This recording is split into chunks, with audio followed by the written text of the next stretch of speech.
Live from the glittering depths of Undermine, inside the legendary Gallagio Hotel, welcome to the Grummys. Tonight, heroes and legends gather to celebrate World of Warcraft, the war within, the moments, the music, and the mayhem beneath Azeroth. Please mind the explosives, silence your hearthstones, and enjoy the show. All right. Settle down, you beautiful tax write-offs. This is your favorite underpaid studio backroom tech guy, and tonight, celebrity news correspondent Shiffty.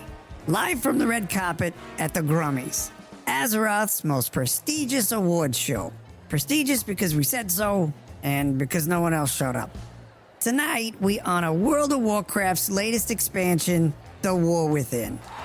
A bold journey into the depths of Azeroth, and somehow even deeper into the hairline recession of our two hosts. Seriously, two bald men reviewing such lush content? The irony writes itself.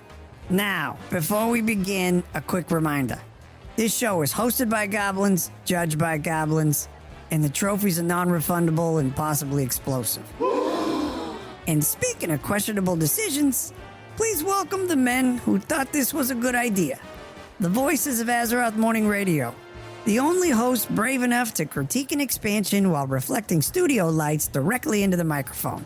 Give it up for Jibs and Cash. And thank you, everybody. Welcome. This is the inaugural edition of the Grummy Awards, where we will review, a final review, of The War Within, and present it with some amazing awards. Folks, we are your hosts. My name's Jibs, and I'm joined by Cash. Yeah, I feel like I have to have an announcer's voice tonight for this show. Very excited to be here, everybody. The crowd is going wild. There are people walking into the red carpet, and Shifty's out there to cover the action. Yes, folks. Yes, folks. This is a special episode here at Azeroth Morning Radio. Like we said, we are doing a final review of The War Within. We are just days away. By days, I mean weeks. 2 weeks away-ish of the early access to the midnight expansion for World of Warcraft, which is quite a feat in itself. So we thought we'd take some time to sit down and do an in-depth review of the expansion, The War Within. Do we want to tell them the categories, like the review categories first before we do it? Yeah, I absolutely believe that we should. So the way we're gonna do this, we're gonna start off just by talking about our main points, the things that hit, the things that flopped, and we're gonna finish this off. We're gonna score everything. So we have some just general categories of discussion that we're gonna talk about, and then at the end, we are going to hit you all with some Grummy style award categories.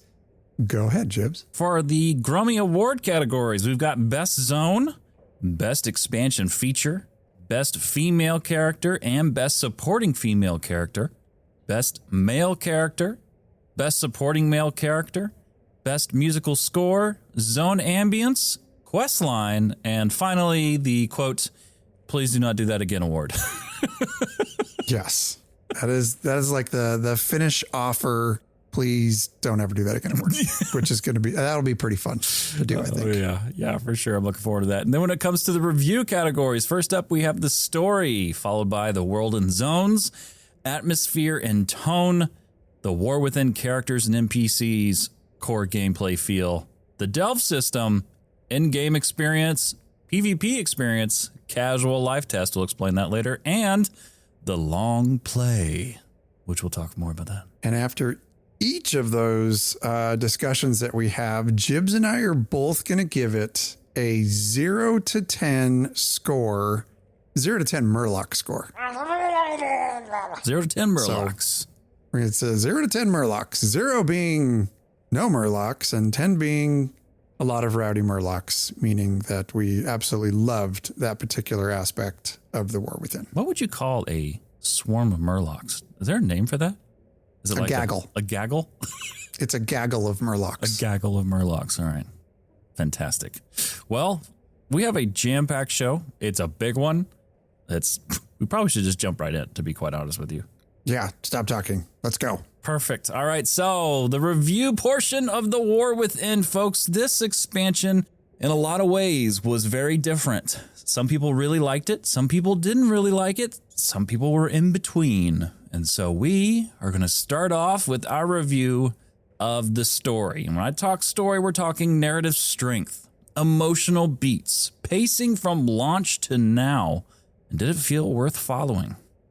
What do you think? I think there's a lot of good things and bad things about the story. There's a lot of things that I could go into. I think some things hit, some things didn't hit. The whole thing starts off with Khadgar summons. And I think one of the biggest moments of the intro was watching Dalaran be destroyed. That was just a massive holy crap moment that I don't think many people expected. I certainly didn't expect it. Yeah. And then the whole thing with Khadgar and you're wondering if he survived it was a very nice opener. It was a very nice cliffhanger.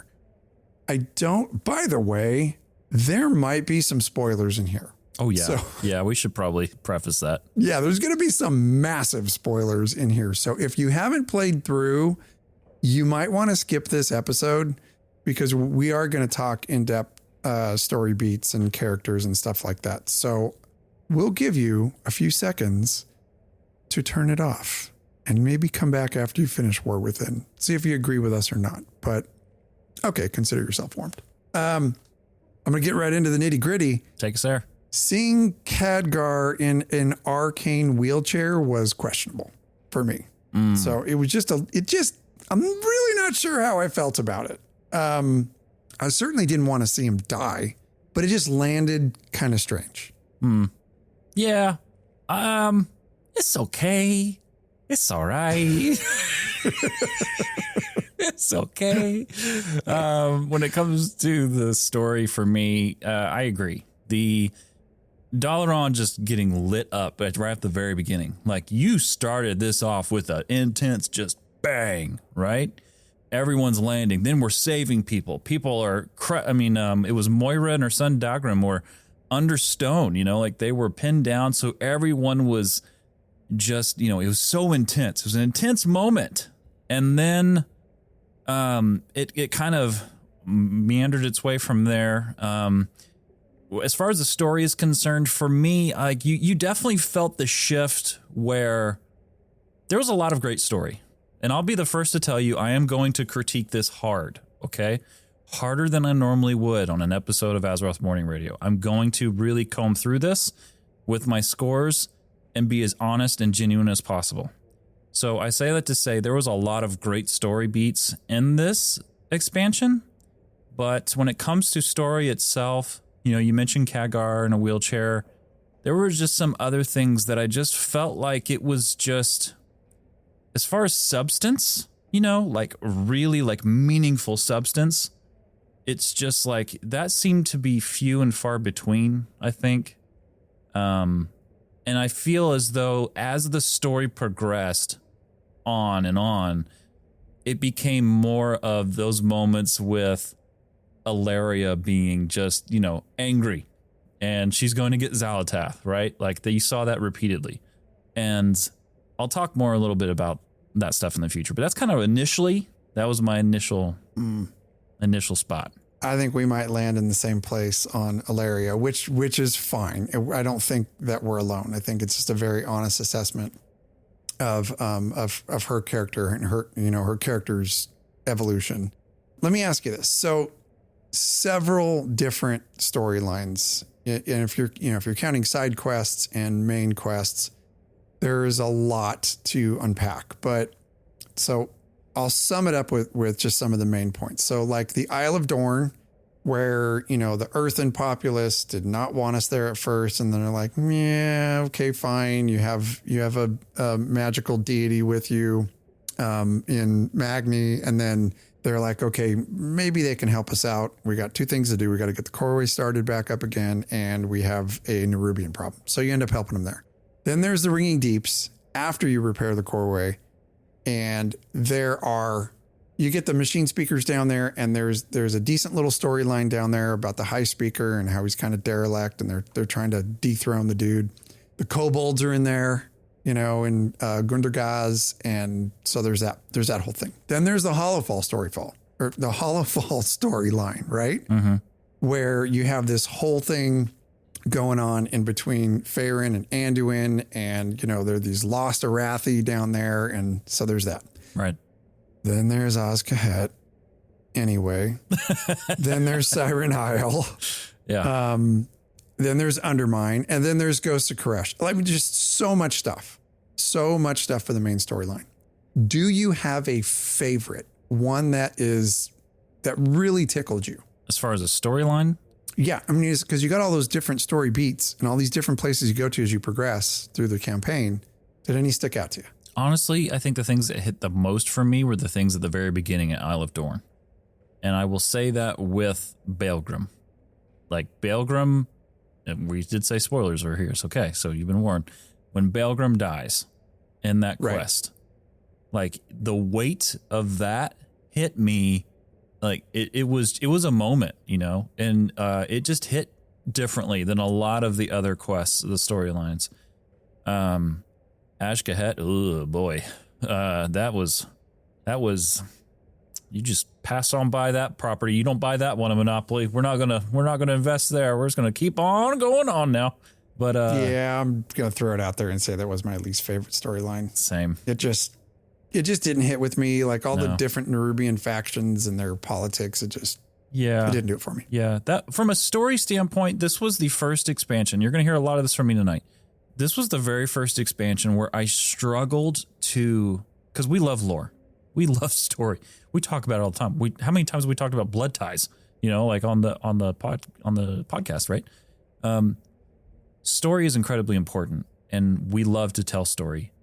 And it was the first expansion I ever felt where I struggled to connect with it, to really just feel like I was just enthralled and fully immersed and wrapped into it and just really enjoying it. It was the first time I felt though it was like hit or miss. And I'm glad they brought Chris Metzen back. I'm so stoked to see him live at BlizzCon, like hero for us, right? Hero level for us. You could tell where they brought Chris in the War Within, because some things were just kind of left, some things were just kind of hanging out there.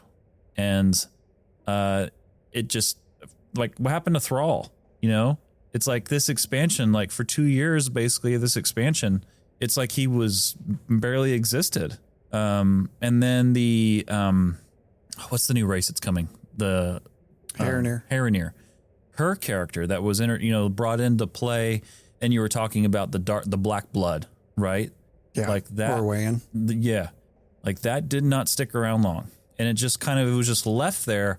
And regardless if they brought Chris in or not, it was the fact that like that didn't really feel like it had like a good completion, like it just felt like it was just, it's like we're here. And it's just gone, like you're brought up to that top of that hill for that roller coaster, and it just stops.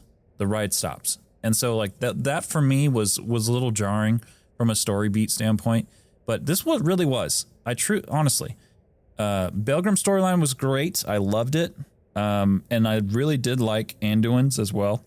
The plight that everyone was seeing in Hollowfall, but overall, definitely Baelgrim for me.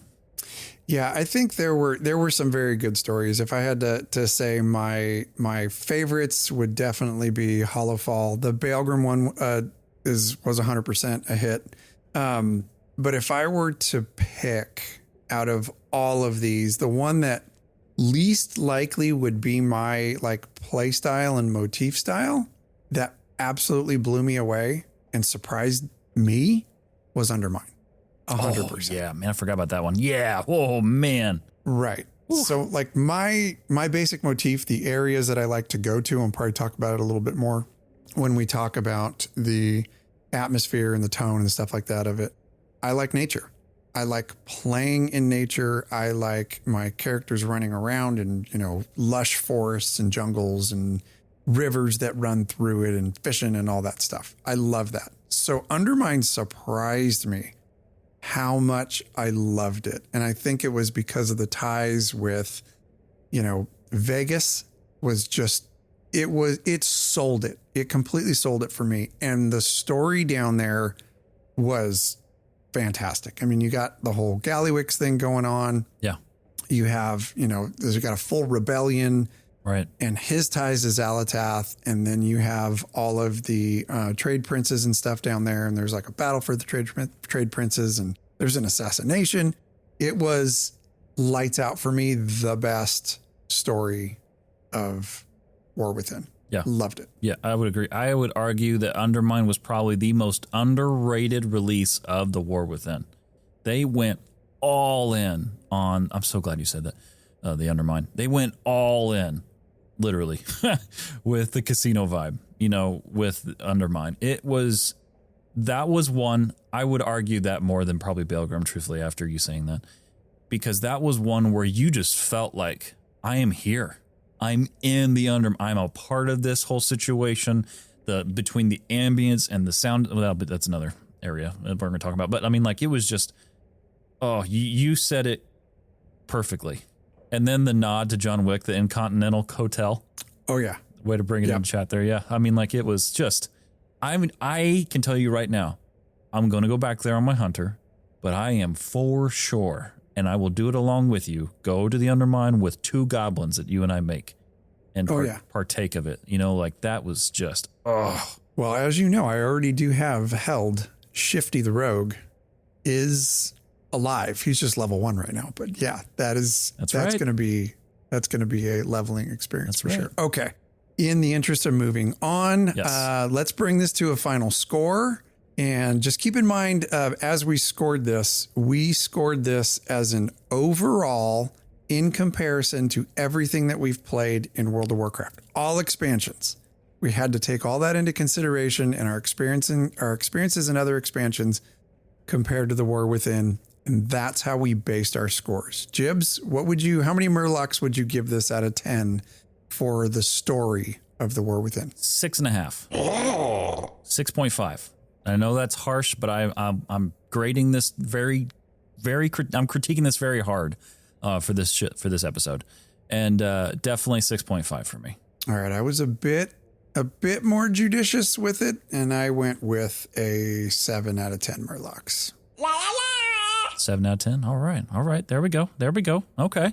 All right. So moving on to the world and zones. Now this includes visual identity, zone variety, flow, and navigation. Which zones felt alive versus forgettable? Now, don't forget, folks, while you're tuning in, put your own score to this while you're listening to this episode. Where did you land with this? The world and zones. I thought the variance in the zones was very good. I thought that you could really tell the marked differences from every single zone.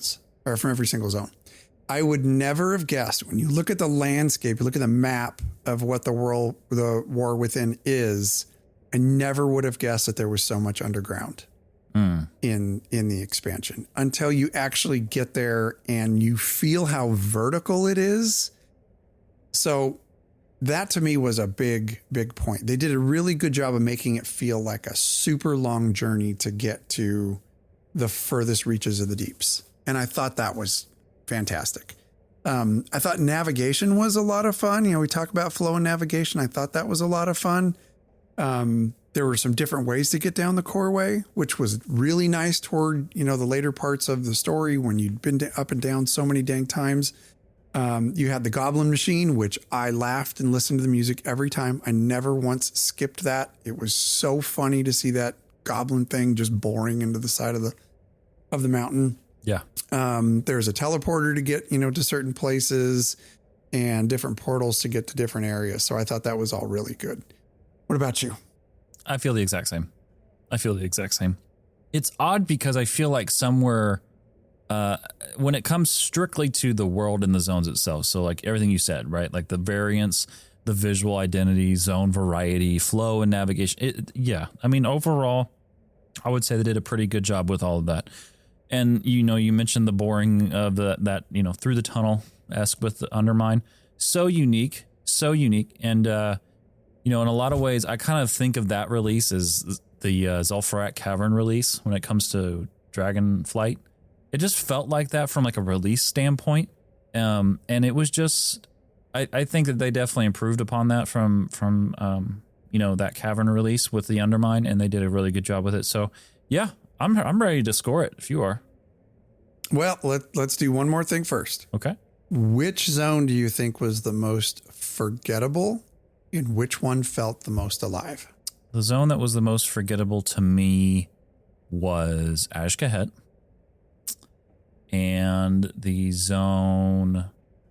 Actually, you know what? I'm going to say Koresh. Most forgettable. I'm going to say Koresh. Most alive? Undermine. I mean, it's borderline like a place where I want to like mentally live. You know what I mean? Like it was just like, you want to talk about a place where you could build world build the heck out of this IP, comics for that stuff, more short stories for that. It was such a underrated win, I think. It probably didn't get the props it should have gotten. Just, you said it, lights out. I mean, just amazing. Yeah. Okay. I like those. I am going to take your first answer and go with my most forgettable zone is definitely Azj-Kahet. I was so happy to get out of there. Yeah. I was just looking for exclamation points and just trying to knock them out as quick as I could and get out of there. And I feel really bad for saying that because there's a writer out there that wrote all that stuff. It just didn't hit with me.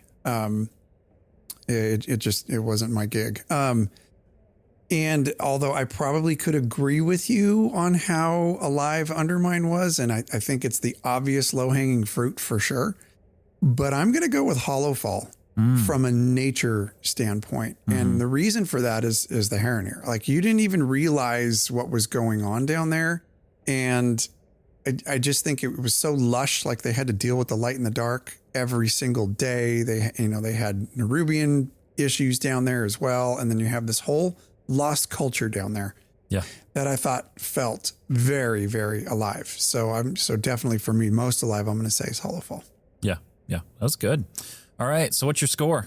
My score for this, I really did enjoy the zones. I thought the zones were very, very well done.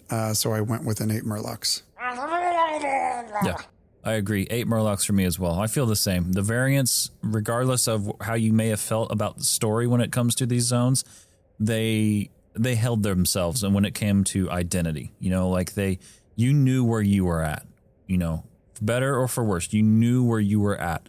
And they really did a good job, from the color palettes to just the sounds and all that stuff, which we're going to talk about soon. But yeah, like definitely for me, 8. Yep. All right. So the next category we're going to go to. Whoa, hold it. Gentlemen, we've got a situation here on the red carpet. That's right, folks. Walking in right now with the confidence of someone who's never apologized, Sylvanas Windrunner herself. Lady Windrunner. Dark Lady, over here. Shiffty with Azeroth Morning Radio. Huge fan. Big admirer. Please don't kill me. Okay, still walking. No eye contact. Yeah, that's a hard ignore. Wow. All right, then. Guess she's still dodging questions and accountability. I suggest you keep your eyes and thoughts to yourself. Fantastic look tonight. Very intimidating. 5 stars. I've no time for games. And that concludes our interview. Back to you, Jibs and Cash. Please continue discussing narrative pacing and whatever while I reassess my life choices. Got himself into a pickle. Oh man, Sylvanas she's still got it. Yeah, I'm dying to see what she's wearing. Who do you think she's wearing tonight? Oh my goodness. Probably a hint of death and regret. That's probably what it is. Yeah, I would imagine so. She'll never admit it though. No, she won't. All right, so moving on, we have the war within characters and NPCs. Now, this includes atmosphere and tone. So this is music, environmental sound, mood consistency, Did the expansion feel like itself? What do you think? If you're talking about music, I think all the music slapped. I'll be very honest with you. I loved the music. I think you can definitely feel the marked changes in each zone as you move through them and as you get to different destinations. As an example of that, Dornogal. Dornogal felt rich and regal and massive. And then you go to Hollowfall, and in Hollowfall, the music hits you and you can feel these vibes of exploration and dank and dark, and you can feel what they're dealing with down there. Again, low-hanging fruit, Undermine. Like, oh my God. I remember, because I think I got to Undermine first. You hadn't been down there yet, and it was legitimately a phone call to Jibs, and I was like, dude, have you been to Undermine yet? And he's like, no, because we were kind of doing a catch up a little bit. We were a little bit behind the 8 ball. We just taking our time getting through the expansion. And I remember just hearing that music. And again, I never turn that music down. A lot of times when I play, I'm listening to Spotify or a podcast or something. And every time I went to Undermine, I was listening to Undermine. That was it. The music just hit down there. So I'm a very big fan of the way they put the atmosphere and the ambience in. I'm a very big fan of the musical scores. I thought they were incredible in The War Within. Yeah, I would agree. The music was fantastic. Every zone, fantastic. Every part of it. Dornogal even, and the ambience with Dornogal. Like, you feel like you're there just from hearing the large, just not hammers, but just massive, just machinery just clanking back and forth, like the impact of the giant weights just hitting. And, you know, yeah, I mean, again, low-hanging fruit, Undermine. I would even argue that Koresh had a very unique ambience and music. Like, it felt ethereal, you know, it really felt as though like something was off in a good way. Like, you were in a spot that was just like, this is different, you know, and they really did a great job capturing the vibe of every zone, you know. It just, and again, low-hanging fruit, Undermine. I mean, there are very few places in this game that I'm just like, I make a point to always go back to. Borealis is one of those for me. It's just like the music and the world just like mesh so well together. You don't hear music. You don't just see visuals. You see you yourself. You are there. And it all just becomes one thing. And that's what the Undermine was for me. So when it comes to all these things, I'm going to give the atmosphere and tone a 9. I'm right there with you. I'm giving it a 9. It was a banger. It slapped. And I absolutely loved the music. Like, the whole soundtrack is definitely something that I listen to on Spotify when I'm listening to Spotify, and I don't know, I'm studying or doing whatever, but my gosh, it hit hard. Yeah. Fantastic. Fantastically done. Next up, we have the War Within characters and NPCs. Now, this is new faces, returning characters, who landed, who didn't, and who surprised you. What do you think? This one's heavy. This is a big topic. Mm-hmm. It's a very big topic. You have there's so many new characters and there's so many recurring characters here.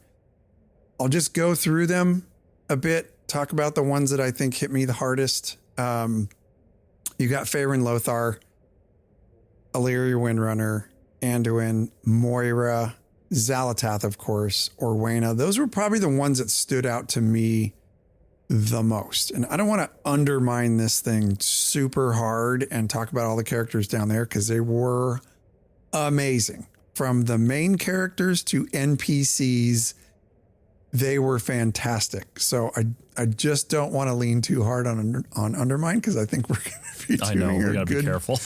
a fair bit of that. We're definitely fans, and take that with a grain of salt, because we play Alliance.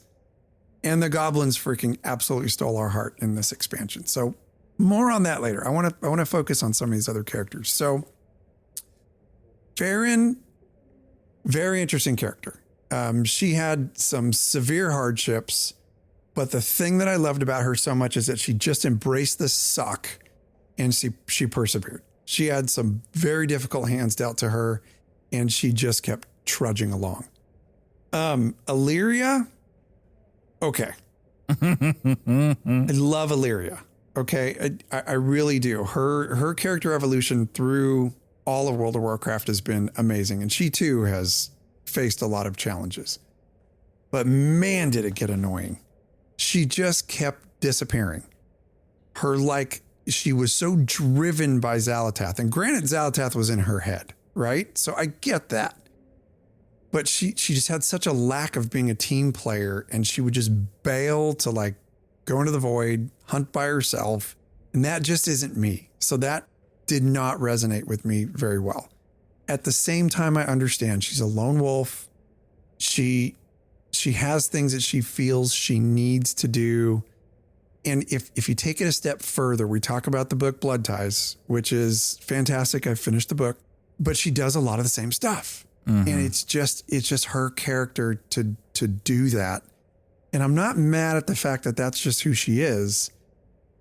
It's just not me. So it doesn't, as a story beat, it doesn't like really truly resonate with me as a character that, you know, I'm just in love with. Right. Like Jaina. Anyway. So then we talk about Anduin. Anduin is still struggling, right? And you can see it. And I'm not sure where he's going to land as a leader and as the leader of the Alliance. I think prison really effed him up, like really badly. So, so it does bring some interesting points in there. Moira, I loved her. She's a family woman. She's fierce. She's loving. That resonates hard with me. So it would be hard pressed to say that she wasn't my favorite character to follow in The War Within. Xal'atath was Xal'atath. Classic manipulator. I did not hate her at all. She's got her own things that she's got going on, but she would pop up to torment Illyria in moments that I didn't expect, and she yet did not try to steal the show with it. She's just there behind the curtains, pulling strings, doing her thing, popping in and out. So fantastic use of Xal'atath, I would say. I also, another notable for me is Orwena. I liked her. I love when they introduced Orwena and the Haranir, I knew at that moment that the Haranir was going to be a race, a playable race. I knew it. I was like, this is 100% going to be a playable race. It was so unique.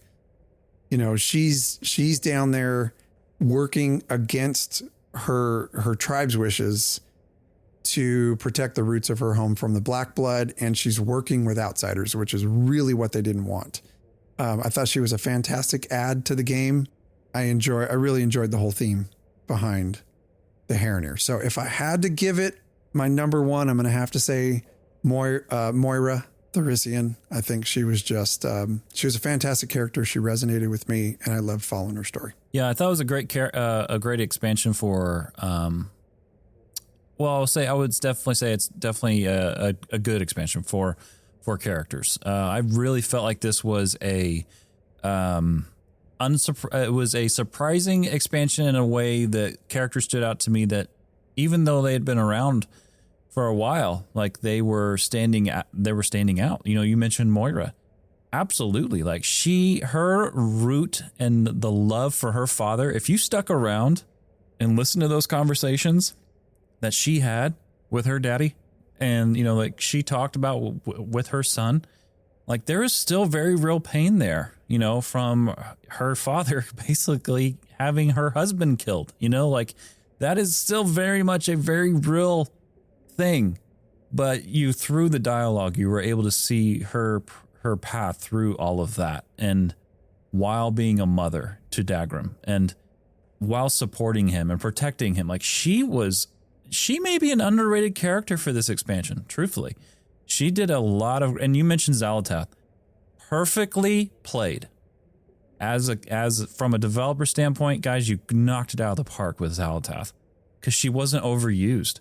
And you're right. Like when she was in these scenes She was pulling strings. She never stole the spotlight, but her presence, like carried so much weight. And, I think a lot of that was probably portrayed in these scenes as well. And so, yeah, for me, whenever it comes to the War Within characters and NPCs, I'm giving it a 7.5. Let's see where I landed on that one. I landed at an 8.5. And I think there was the reasoning behind my 8.5 Murlocs is, a little higher score was because of the heavy tones that Blizzard took on with all of these characters. Everybody's struggling with something, right? And you can see it in every single one of these characters. And I love that. That, again, brings along the parallels to real life and struggle, and particularly with the case of Anduin and Faerun. Yeah. I thought that was very, very, very well done. So, and then at the same time, there was enough of a separation between all those characters. They were all doing their own storyline. So it kind of played out like a movie. You just go to different scenes and such. So I gave it a little higher score. Okay, so for the next category, we're going to talk about the core gameplay and feel. And this is going to be about every time you logged in, how did you feel about the stories you were working through? How did you feel about what the game offered you as an experience as a whole? I would say from like a moment to moment play, like there was always something you could be doing, right? Like there was always something you could find yourself in. And with the additions that this expansion brought that we'll talk about actually next, like that, the combat pacing, like we saw a very unique thing with this expansion with the pruning of the classes, the great pruning of the classes. I'm putting that within the War Within. Yes, I know it's midnight, but it came out during the War Within still, like we don't have midnight yet. So from an experience standpoint, in my head, it's in the War Within. And then on top of that, you had the stat squish, right? But combat pacing, we went from very quick combat to very not as fast combat. The pacing has slowed way down, which I think has been good, truthfully.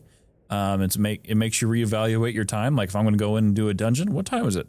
Well, that may take me a solid 20 minutes now, 25 minutes instead of 10, It's a little different now. It's a little different, back to the old school days, which we love. And so as far as playing, did it feel smooth and satisfying? I would say yes. I felt overall they did a really good job on this. Yeah, me too. The combat pacing and the changes to combat, I thought were right.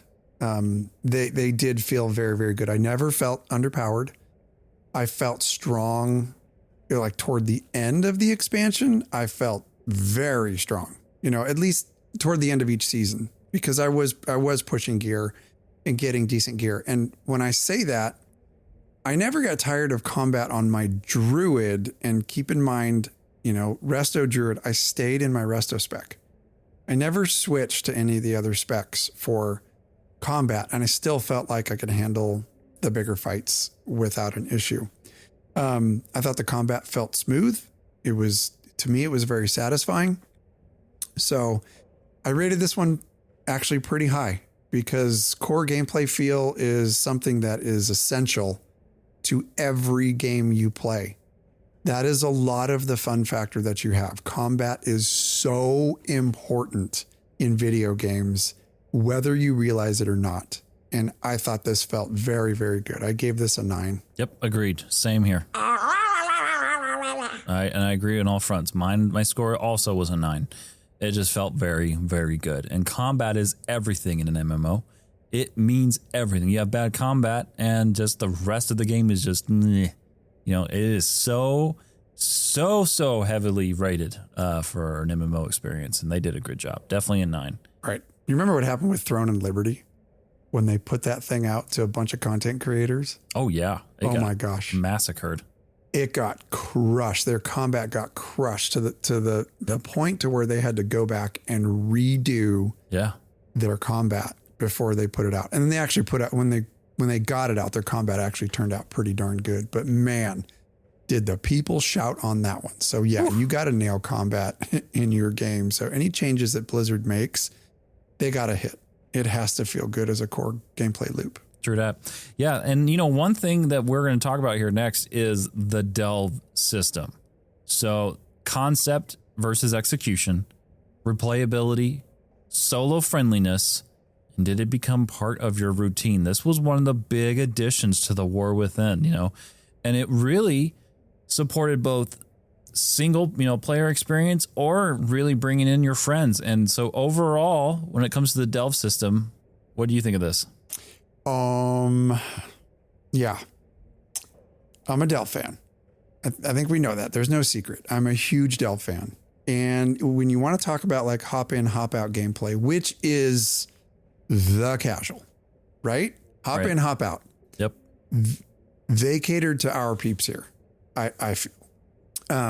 It was the best option for hop in, hop out gameplay for sure. I always felt, even if I just had a few minutes, I always felt like I could accomplish something in a short amount of time or a shorter gameplay session.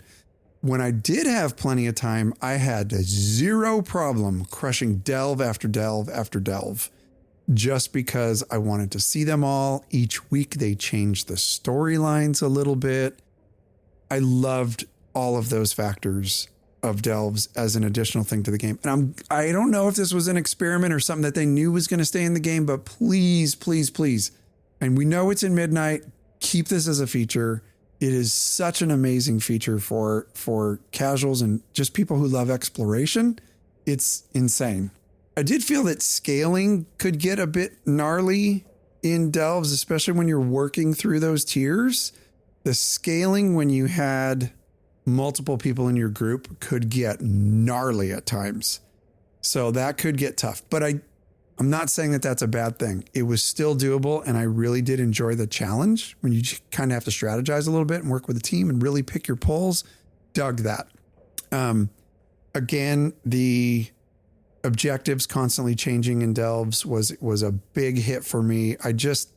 Overall, I think 100% delves is a content home run, and I never want to see them go away. Yeah, I agree wholeheartedly. Excellent addition to the game. It felt like they brought a top-down RPG with this system to an MMO where, I'm behind the character, because it just felt like you were dungeon crawling, and the fact that you could do it solo or you could do it with friends. That alone is the gameplay loop for many games. That right there. Dungeon running, either solo or with friends. And they brought it to World of Warcraft. I'm so glad they did. Amazing system. Yes, Bran, like an option maybe to turn Bran's quips off would have been great. I will caveat with that, because that after a while, it's just too much of a good thing. It is kind of a bad thing. And but overall, just amazing. I'm going to tell you my score here. 10 out of 10 Murlocs. Great system. I'm with you. That was super high rating for me. 10 out of 10. I just think it was a super big hit. And, despite Bran's shortfalls, pun intended, he could be a real pain in the ass at times. But man, it just was a lot of fun tricking him out. And I tell you what, I have a lot more fun running him as a healer than I did running him as a tank when I was healing delves. Yeah. He's so much more fun to deal with when he's a healer and I can DPS. Yeah. For sure. Yeah. But I didn't mind him. I didn't mind him at all. He's a pain in the butt and he's quirky, but he stands in front of freaking everything, which is hilarious. But it almost became more like a gameplay feature than a nuisance, I would say. Mm-hmm. Yeah, definitely. Okay. Let's go into something a little bit later on in your gameplay experience to see how we felt about the endgame of the War Within. Ooh. And yes. And we know that there's a variety of things to do, but was there enough? Did you feel pressure to do certain things over others, or did you feel there was enough choice for you to be able to make? And I guess overall, did you feel that the end game was more exhausting or rewarding? I think it was as expected. That the seasonal loop within game, whether you're pushing content, like you're doing raids or LFRs, or maybe you and your friends are stepping into heroic dungeons, and then you're like, hey, let's try you want to try Mythic 0 or Mythic 1, like I know our audience, we're a casual audience, but like when it comes to endgame and you're kind of looking around, everyone's endgame is very different. It could be collecting. From a collecting standpoint, I thought it was a pretty good expansion. At the moment that they added housing, it became a great expansion for that regard when it came to collecting for me. From a PvE standpoint, and I'm going to stay on PvE here because I know we're going to talk PvP here in a few. From a PvE in-game standpoint, I feel as though it was as expected. Kind of the standard gameplay loop. You have your systems, and it's just a giant circle, right? Move from that circle to the next one, to the next one, to the next one, being different seasons. And so overall, I don't feel there was like any groundbreaking choice, I don't know that there necessarily needed to be, because this method is obviously worked and continues to work, this seasonal method, right? Like that loop, right? So I would say overall, it felt about as anticipated. And it was kind of the standard in-game loop that we've seen in previous expansions. Interesting. I'm with you a bit there, as especially just like as the seasons progress and stuff like that. It did feel very similar to other expansions. I felt like with this one, there was always something to accomplish. I never felt like as I logged in, like, God, what am I going to do? That didn't take place until late season 3, when I would log in and just be like, okay, I've pretty much done most of the things that I need to do or want to do or am willing to do. I just always, for the most part, felt like there was a lot of things to do. And maybe that is just retail WoW nowadays. But the War Within definitely felt that way too. The end game felt welcoming to me, but at the same time, I'm also a veteran player. I've played World of Warcraft for a long time, and I know that there's players out there that are new or just coming back and were struggling, or maybe still are struggling with the amount of things that there are to do. It can be very overwhelming. And I think with time and, maybe some friends that have been playing the game that can help you through that, that's something that can be settled and you can just kind of drop into your groove. Yeah. But it can be very overwhelming at the end, because there are so many things to do and places to go. And like, you would show up in Dornegal and there's just stuff everywhere and you don't know where to go. So a very classic endgame experience, I would say. There really wasn't a whole lot of things there's a lot of events. Don't get me wrong. Blizzard always has something going on, but there was never really anything that would change my mind from it just being like, yeah, this is how the end game is in World of Warcraft. There's nothing like really sticking out in my mind that would just make it a total banger. Yeah. So what do you rate this? So I landed at an 8 on this, because it is the same formula, but I still believe there's some room for growth and improvement there with the end game experience. But overall, very satisfied with it. Okay. Yep. For me, I'm going to go 8. I felt like it was just the to be expected loop, what World of Warcraft is. There was some surprises, but nothing that was just like, oh my gosh, like just groundbreaking. But it was, to be expected, and definitely an 8. Definitely an 8 for me. All right. Well, here comes a topic that I know is very near and dear to your heart, and I want it to be to my heart. PvP. I'm going to drop my score while you do this. Keep going. I dropped it a whole point. I'm just thinking about this now. I'm like, you know what? I haven't even heard what I was going to say. You know what? Here, let's go another half there. Yep. Oh, ouch. Okay. Yep. I feel a coffee-fueled sermon coming on. Jibs, Talk to us about PvP in the War Within. So the War Within PvP, like we added the new battleground. Fantastic. And just for context, for the majority of my time as an MMO player until 2018, I was a diehard PvPer. I still PvP this day, but I don't live and breathe it like I once did. But I still enjoy it. And I was there was some seasons of this expansion where I was pushing rating. You know, I mentioned on the episode hitting 1800 on a few things, whatever. And I think I hit 2K. But I think that was around the highest I got, 2.1, 2.2, whatever. Point being, they added the new battleground, you know, with the carts, which was fun. You know, it felt like the same book that you've read. It's a safe book. It's a safe read. You can read it and you know where it's going to go. But after your 15th read of it, you're just like, I'm really ready for the next edition of this. I'm really ready for that. What does part 2 look like for this? And that's how I feel about PvP. I feel like the PvP experience in Warcraft, it really needs an overhaul from top to bottom, from reward tracks, from, you know, even from, oh my gosh, there's so much that you could do. But it really just needs, it is in a prime spot for a massive overhaul from gearing, everything involving your gearing. And it is, the chase with PvP is part of the draw, right? The chase to, in my case, I push rating, and I will for Midnight as well. And I know that's not casual, but for me, I will push rating for PvP for the transmog. That's literally the only reason why I do it anymore. That is it. It really is the chase, right? And you could argue that's the same for PvE as well. But really, PvP in World of Warcraft is long overdue. And I say this lovingly, respectfully.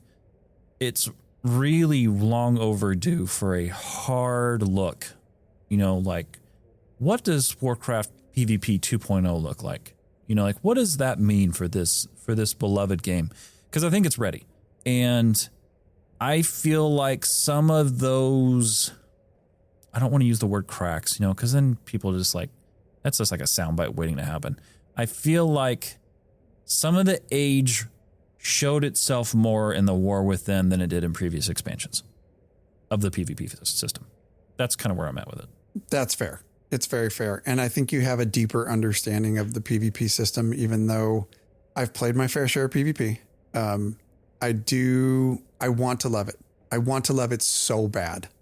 But, you know, again, in the War Within, it really felt like much of the same WoW expansion PvP loop. Much of the same. And to me, that's get stomped until you get your gear. Grind your butt off to try and get that gear. Try and get wins, which is very difficult. And I'm more of a battleground player. I don't enjoy arenas. I do not. So, you know, I don't know that it's super competitive. It really is. I get stomped a lot, which is fine. I have good days and I have bad days. But I felt like it was much of the same. I liked the supply drops. The supply drops that opened up some world PvP was a lot of fun. I like the fact that there's various ways for you to get decent PvP gear.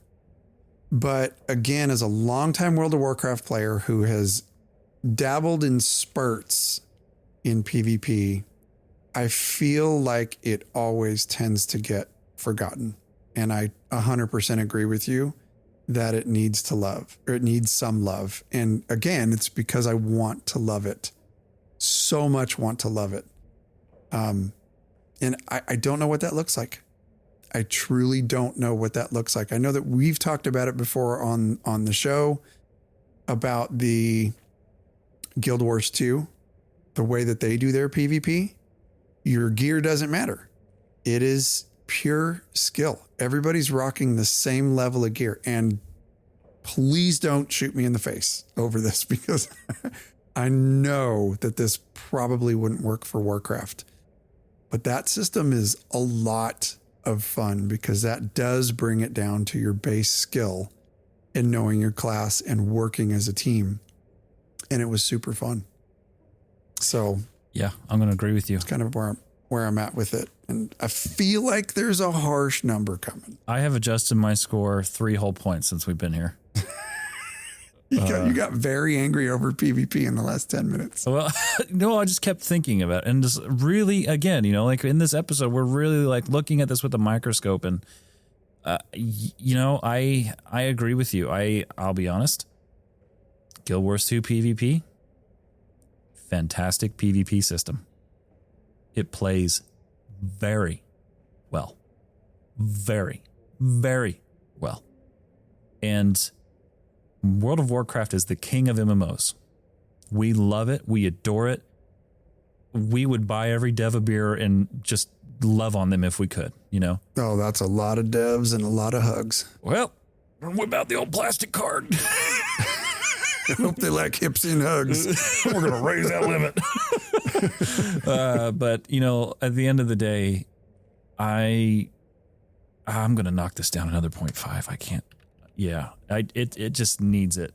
Ouch. Yeah, it needs just, man, it really just needs some love. Like more than and this sounds bad because then I feel like, you know, it may be portrayed that we're bagging on it, even though they're adding a brand new 40v40, you know, battleground or 20v20.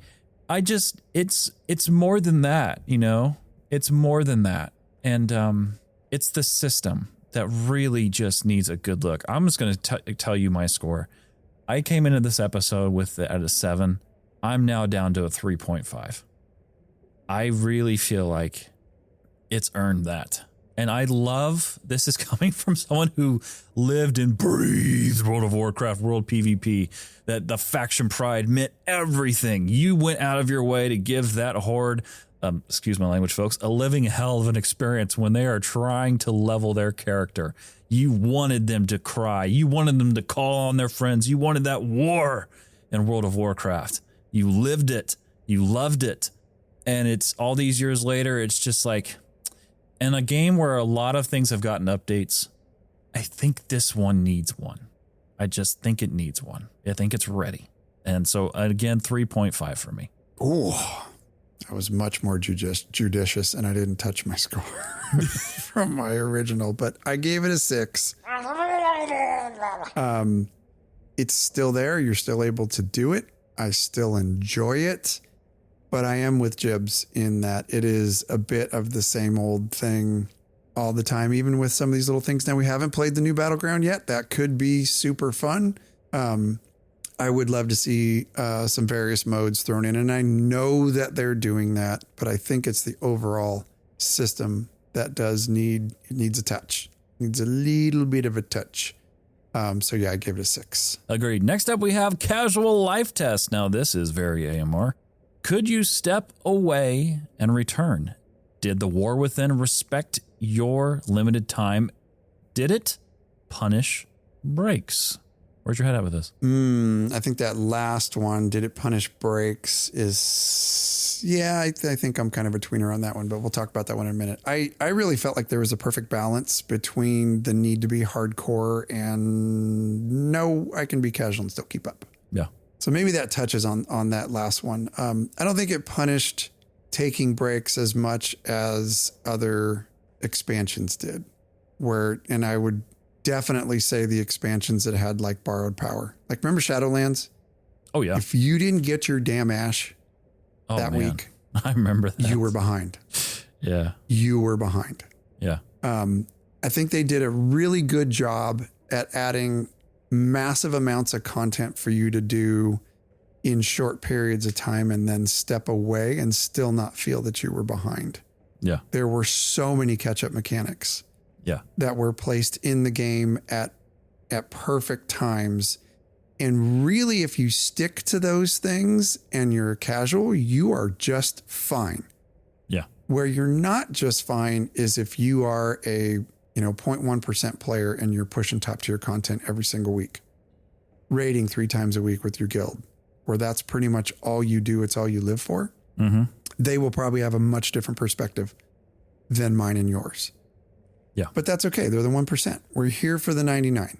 We're here for the people that are not playing at that level, and it doesn't bother them so much that their gear score is a few points below others, because they can still have fun in dungeons. They can still have fun in whatever content that they're deciding to do that day. So I really only hit a point. Again, I talked about it before. I really only hit a point where I didn't really know what to do. I was floundering a little bit when I would log in, but that was only late season 3. But I still logged in and just found other things that I could do. Started leveling an alt, started working on other zones, in other expansions. And I still had an amazing time playing Warcraft, even when I thought I'm pretty much done with the War Within. For me, it was definitely, the 8-week release cadence really, I think, changed things up. It really felt that things really progressed far quicker than usual. As a result, there was a couple times where I did feel like it was difficult for me to keep up. But I think you could honestly ask me the honest question, were you efforting to keep up? The answer probably would have been a couple spots through the War Within, like no, because my focus was just different. I spent the better part of a year doing roleplay with a single character that I'm now just coming off of, And so like my gameplay loop, the War Within revealed a lot about me as a player and someone who enjoys MMOs and what that means for me with World of Warcraft. I'll probably talk more about that later, but so there were some times where I did feel behind, but I chose that, with my gameplay loop.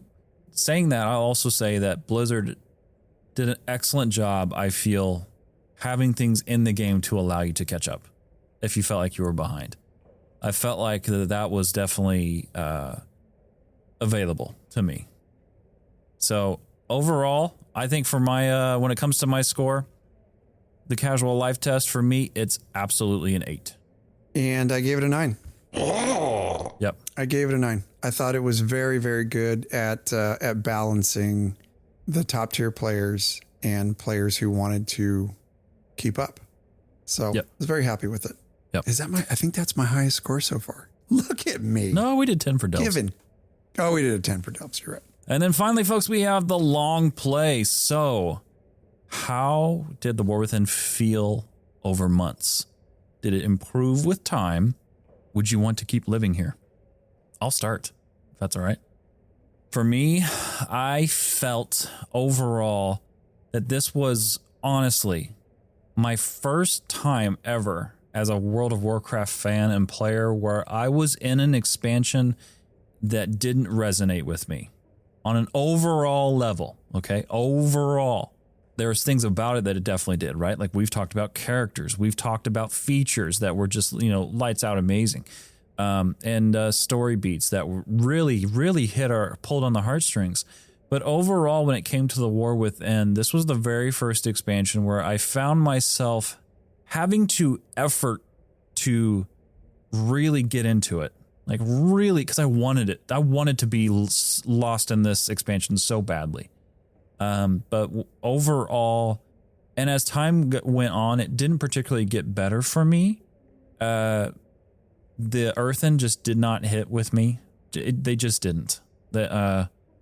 And judging by the statistics that we talked about, the previous few episodes being the lowest percentage played, and that's not official, right? But unfortunately, I don't know how well that they really resonated with a lot of people or the grander WoW community. I've seen people play them. I love seeing people play them. I think it's so cool, but it just didn't hit for me. And I think that is probably, when I look back at the War Within, I would say there was a lot of great things, a lot of great, some great moments. The delve system overall was the king of this expansion, but overall it just didn't hit for me. And so for me, I think that's kind of where I'm at when it comes to the War Within exclusively. I didn't hate it. I'm not saying that you did, but I didn't hate it at all. I thought that there was plenty of things for me to do every single time I logged in that it gave me a sense of fulfillment. Mm-hmm. There were a few story bits that did hit with me and did resonate with me, but I look at if we're comparing it to other expansions, which is exactly what we're doing, you compare it to something like Legion or you compare it to something like Arthas. Wrath of the Lich King. Wrath of the Lich King. That's okay. It's almost like forgetting Empire Strikes Back. It's okay. Then yeah, you have to make the comparison about the way that I felt about those two expansions comparatively to The War Within. Still thought it was very good, still entertaining, but it didn't hit as hard as some of the other expansions did. So for me, I gave it a 7.5, which means I like it. I always leave room for improvement. It's tough to get a 9 or a 10 out of me. If I had like truly loved it, like the Undermine.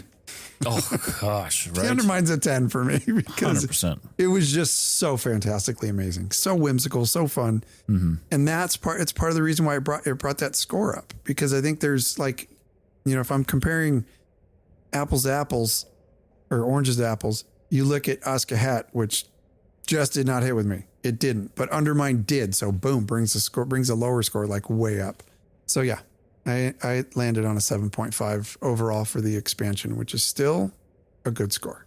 Yeah, for me, I gave it a 7. I brought that up from a 6.5. I didn't feel like that was fair. I think it was definitely a 7 for me. And I can't emphasize enough. Like I definitely did not hate this expansion, not at all. I am not that kind of person. There were just some things that unfortunately just didn't hit for me personally. And definitely made it more difficult for me to really lose myself in this expansion, to really fully immerse myself. And some of that had to do with story, some of that had to do with characters, and just some of the experiences. But overall, like delves were added, amazing. Undermine, amazing. The sound design, the zone design, amazing. So overall for me, 7. I think that's for sure. Hold everything. Hold it. We've got royalty on the carpet. That's right, folks. Stepping onto the red carpet with the posture of someone who's had a lot of long talks with himself. Anduin Wrynn. Hi, King. Over here. Shifty from Azeroth Morning Radio. Greetings, friend. Quick question. Real quick. Is it true that you finally found the light again after, losing it for a while? I admire your tenacity, but you need to stop! Wow. Okie dokie. Nope. Still hasn't found it. All right. That's enough of that. Back to you, Jibs and Cash. Oh, Shifty is getting himself into a pickle out there. He'd probably just be better off going to the bar and grabbing a brew and coming back in here. No joke. Poor dude. Oh my God. Okay, friends, we are going to move into the latter part of the Grummy Awards here, where we're actually giving out Grummys. And this, again, we'll go over the award categories real quick. We have Grummy Awards for the best zone, the best expansion feature, the best female character, best supporting female character, best male and supporting male characters, best musical score, best zone ambience, best quest line, and of course the coveted Please Don't Do That Again award. So let's drop right in to the best zone. And the nominees for the best zone were Askahet, Hollowfall, Undermine, and The Ringing Deeps. Jibs, any thoughts before we reveal the winner of the Grummy? Undermine. Sorry, a little something there in my throat. There was one zone to me that stood out above all. And I think I've said enough. Yeah, I think we've pretty much let the cat out of the bag. And the winner of the Grummy for the best zone is the Undermine, my friends.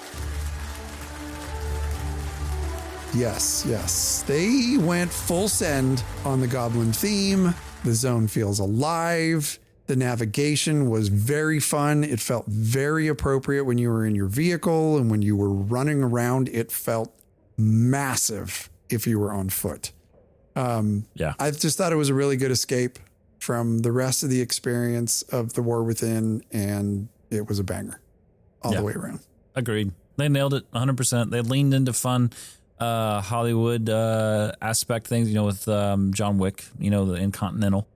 It's a place that, and you look for those in expansions, right? You look for those places that are just like, I want to go back there. I still go to the Azure Span and Dragonflight. Holy cow, is that his own? Same thing with, this is the Undermine for me now. Definitely. Yeah, and I think in chat they're talking about the Intercontinental Hotel, which of course was a nod to John Wick. And I will just a little note here. There's also like where we're at right here tonight, the Bellagio Hotel. I got married in that little chapel right down the hall at the Bellagio. You can relay that over to real life at the Bellagio Hotel in Vegas, where I actually did get married. That's awesome. It's pretty cool. I love it. All right. Next category here is Best Expansion Feature. And the nominees are Delves, Warbands, the new hero talents, or the improved catch-up systems. And the winner for Best Expansion Feature goes to... Hey! What the heck? Nope, not today. This show is bought and paid for by the same gold-soaked greed that's been poisoning Undermine for years. I'm talking about Jaster Gallywix, mob boss, oppressor, a trade prince who forgot where he came from and started stomping on the little guy. Newsflash, fat wallet, the power's with the people. Get him off the stage.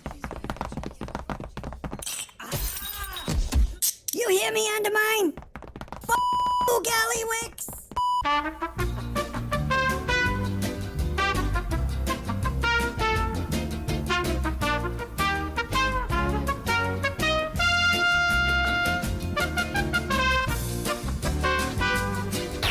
Yep. And apparently that concludes the political portion of the Grummys. I'm going to need some ice. There's always one. Yeah, there is. Sorry about the technical difficulties we had there, friends. Whatever that was, we had nothing to do with it. So where were we? The winner is... Yes. Oh, the Grummy for the Best Expansion Feature goes to Delves. 100%. Friends, Delves were the ultimate solo endgame experience for players, and it just did not feel mailed in. It felt so good. It scaled with your player abilities, scaled with the choices you made. It respected any limited time that players had, still gave them the ability to catch up. It encouraged exploration, and the rewards were very commensurate with endgame gear to be able to keep up. So 100% Delves.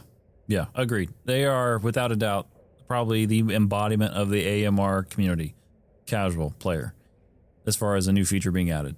It was, and housing, but it was fantastic. And I can't say enough good things about it. And I agree with you. I hope that is something that they continue on in future expansions, even beyond the last Titan. That was so good. All right, coming up next, we have Best Female Character. And the nominees are Xalatath, a.k.a. Quiet Menace, Total Scene Stealer. We have Ilaria Windrunner, Controlled, Conflicted, Grounded. Moira Tharisan.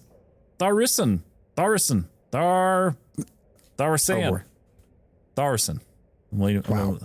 Political Sharpness Beneath the Surface. And Farron Lothar. And the winner is Xalatos, coming in hot with the win on Best Female Character.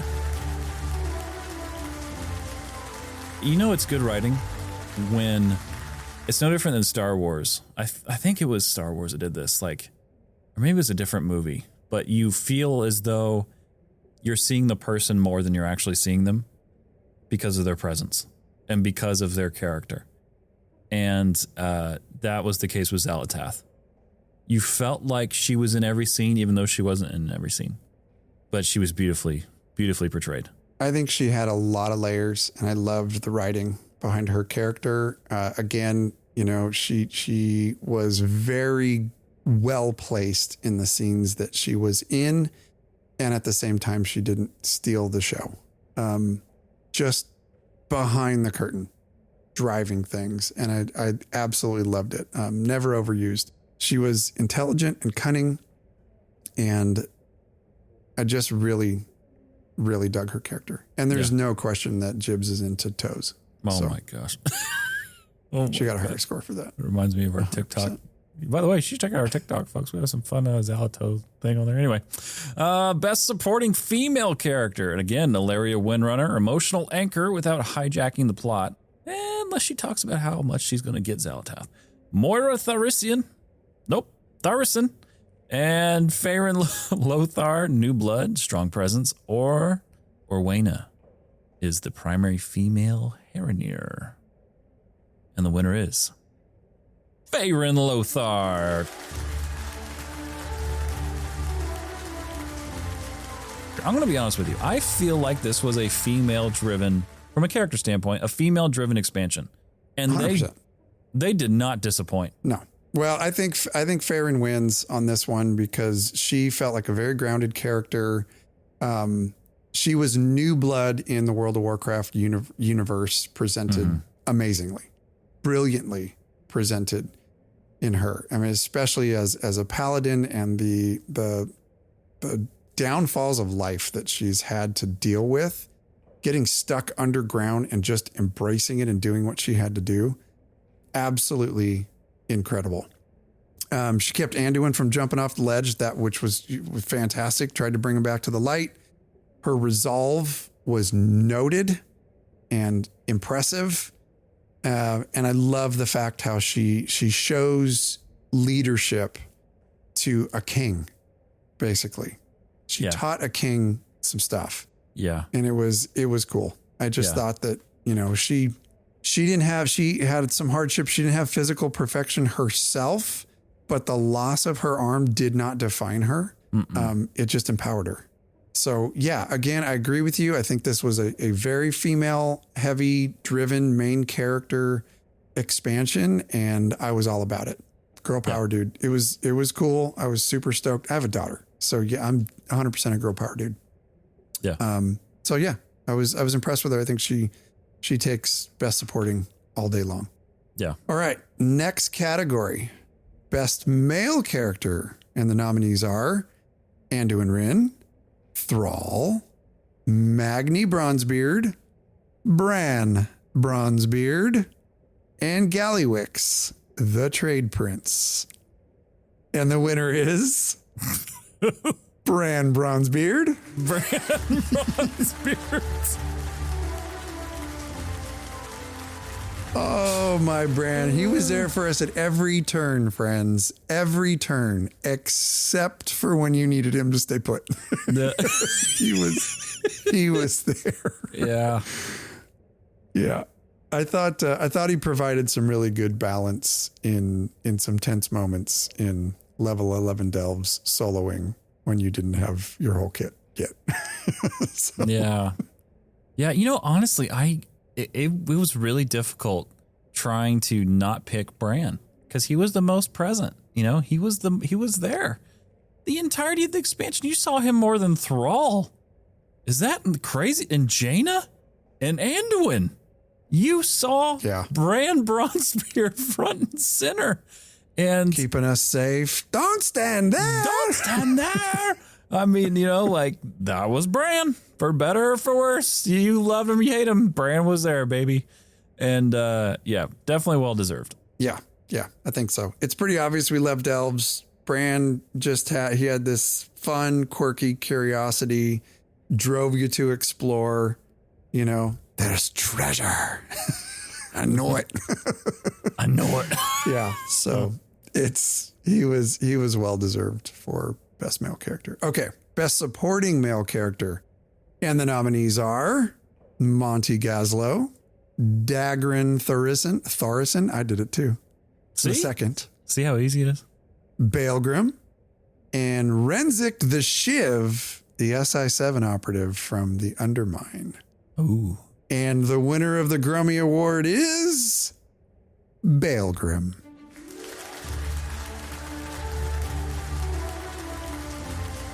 Jibs, I feel like you deserve this homage to Baelgrim. Right at the onset, Baelgrim was there, and he was kind of a jerk, to be honest, but he was, that was his directive, right? The whole earthen thing is, what is their directive? And that you saw that subject line a lot in themes of the War Within, and his was to protect the Isle.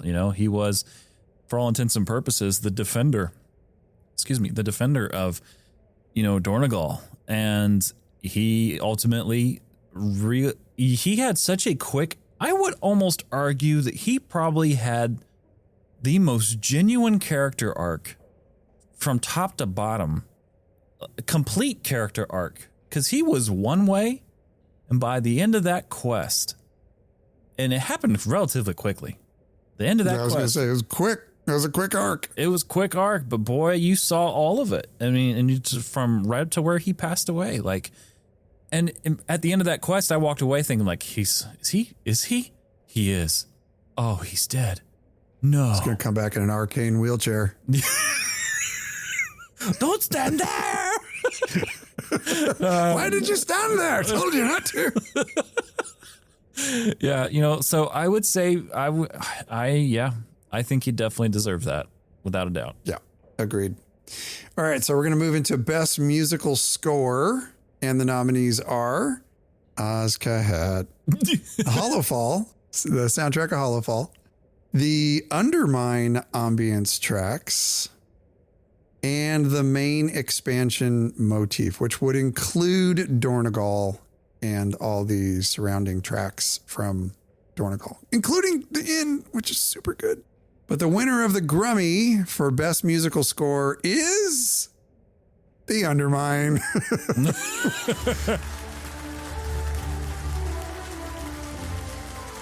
Yeah, it was quirky.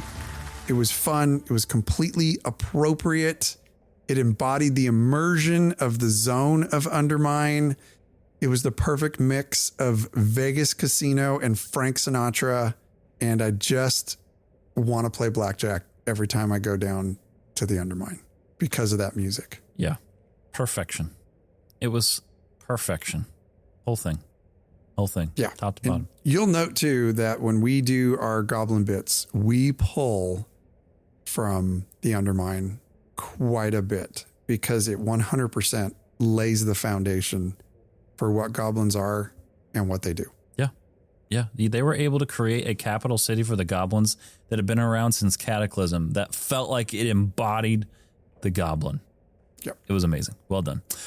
So next up we have Best Zone Ambience. So first up you got, Undermine, Controlled Overload, Constant Motion. You had Azkahat, which was suffocating in the best way, depending on who you ask. Hollowfall, which was stillness and with meaning, and then the Ringing Deeps, ancient and uneasy. And the winner is, can you guess where we're going?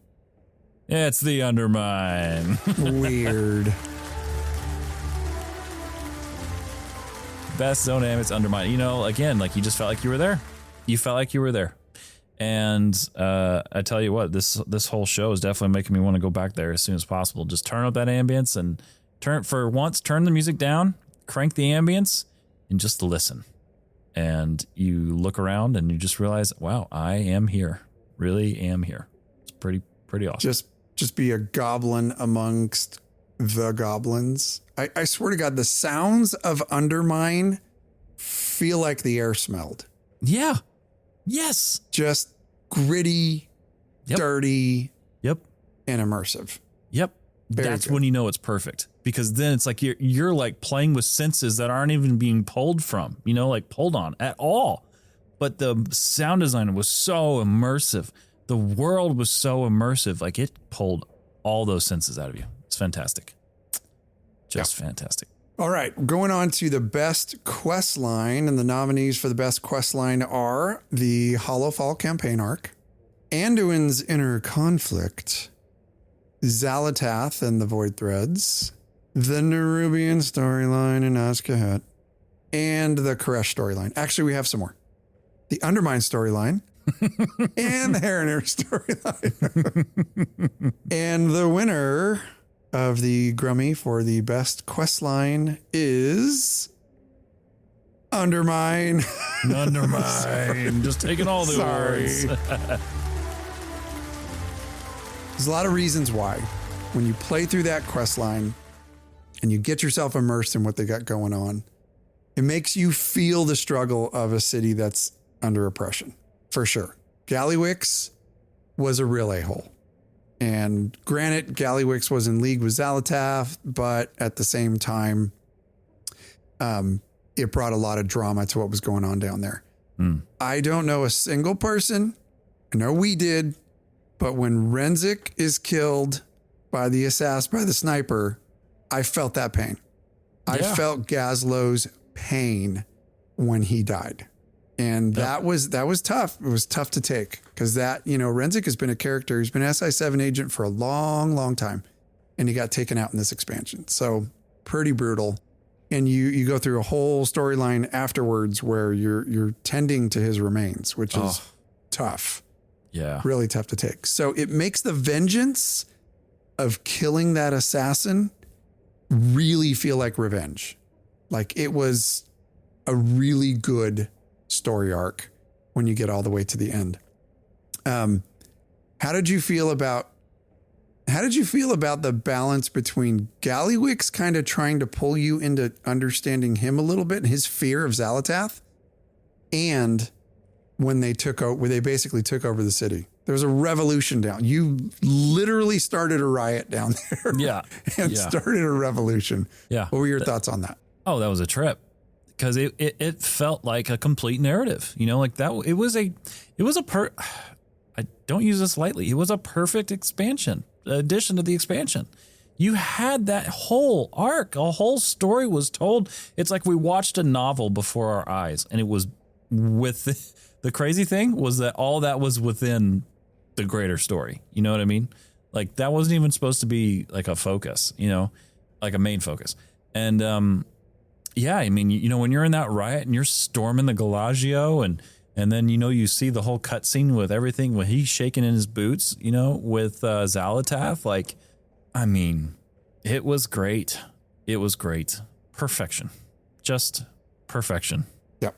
Fantastic. Okay, let's move into the last category. This one was for fun, but we had to throw it in there because we love to poke a little bit of fun at the devs we love.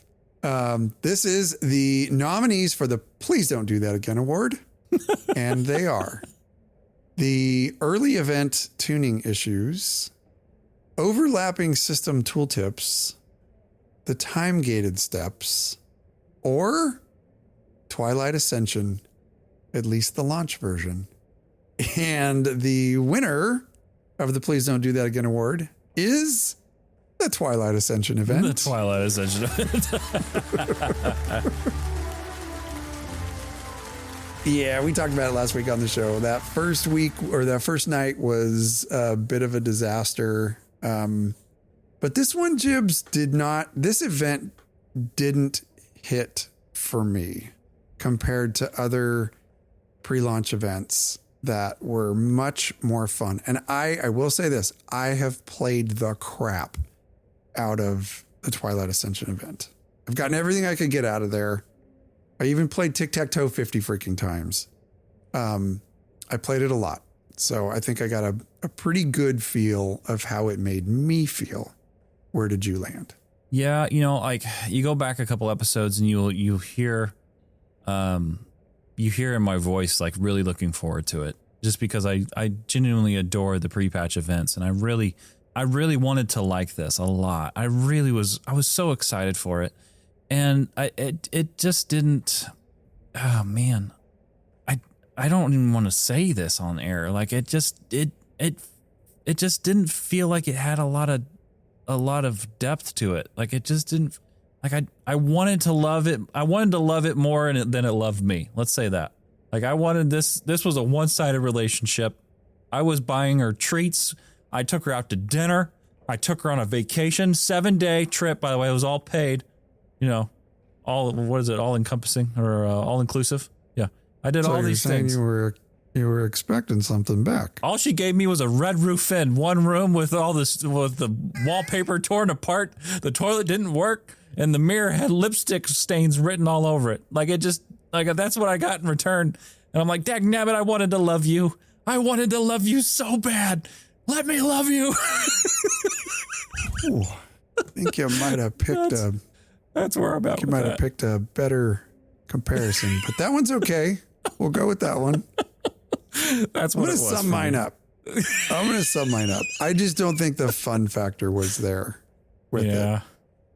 Other ones in the past, and I know I go back to the Dragonflight one quite a bit. Yeah. Wait a minute. Hang on. Let's rewind. Was it the Shadowlands. Dragonflight one? Which one was in Ice Crown? Shadowlands. Shadowlands is the one that I go back to. I think that was my most fun pre-launch event. It was awesome being up there. Argent Crusade and bunch of just people everywhere. Everybody was working together. There were so many things that you could get. I think that was one of my favorites for sure. But this one, it just didn't feel like the fun factor was there with it. So Anyway.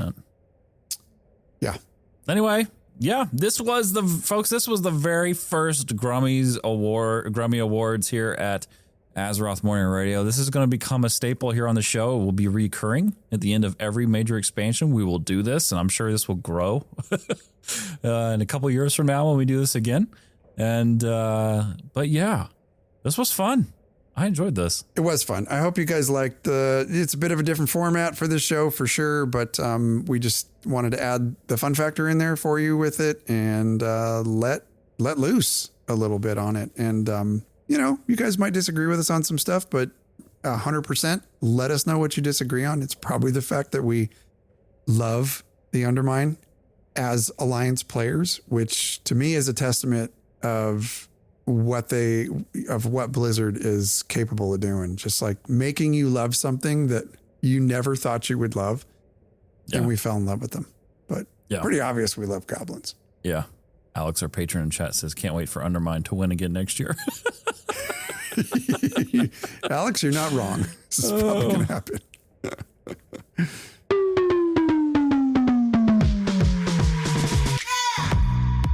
All right, everybody. Well, thank you so much for hanging out with us here today. We hope you enjoyed this. This was fun. We wanted to do something special for you to kind of close out the War Within. I know we have a week or two left, but we hope you enjoyed this. And if you did enjoy this episode, please let us know. For whatever podcast app you're using, please take a moment. This is the part where we really rely on you guys to help spread the word about AMR. And you do that in one of two ways. Number one, leaving a review on whatever podcast app of choice you're using. We fully recognize most of you use either Spotify or Apple Podcasts. Some of you use other stuff as well, but that seems to be the majority. So we certainly do appreciate a review on whatever podcast app you're using. And also tell a friend, one friend, maybe your Discord server, about Azeroth Morning Radio. Ultimately, this hearth only grows if people spread the word, and we certainly do appreciate it. You can visit our website at AzerothMorningRadio.com. You can see all our full episode library that's there, as well as learn more about Cash and myself, or you can get in contact with us directly. Cash. Friends, you can follow us and follow us on social medias and contact us at several different places. You can email us at AzerothMorningRadio@gmail.com. Hit us up on Facebook, YouTube, and Twitch, all at Azeroth Morning Radio, TikTok, Azeroth Morning Radio, and Patreon, AzerothMorningRadio.com. There will be links there to join up on our Patreon, which has actually been a ton of fun so far. It's so much fun, and it's just like this budding, growing community that every day is growing. It's just people getting to know each other. We have people listening right now, their private AMR recordings. They've watched all this live, and we get in long before we ever record and just shoot the breeze, and you can see how things are done on the back end of AMR as well. And I tell you, we really appreciate every patron supporting the show. And come join us. We would love to meet you for sure. Folks, have a wonderful week in gaming. We love you. Can't wait to see you again next week right here on Azeroth Morning Radio. Take care, everybody. Screw you, Gallywix! Job's done.